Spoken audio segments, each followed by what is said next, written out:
رشت جان گوش بده، خیم تره دعا بکنم.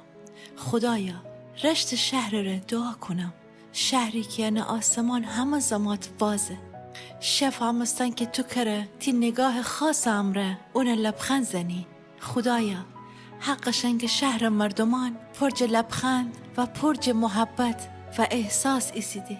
ای جور گرما عشان دیل درونی نه که آدم تی یاد دکفه اوشان همه تن را دعا کنم.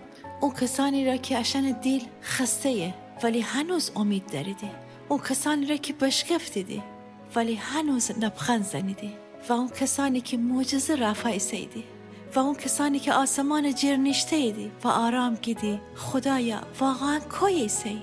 ای خدا جان اوشان نشان بده که های ایسی.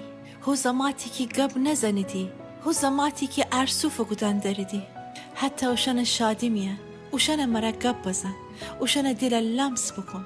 اجازه بده که بدنی تنها نیدی و هر قطره بارشان شهر ایت نشانه جتی محبت ببه و رشت هوا پر ببه جتی حضور و آرامشی که تی جایه. آمین.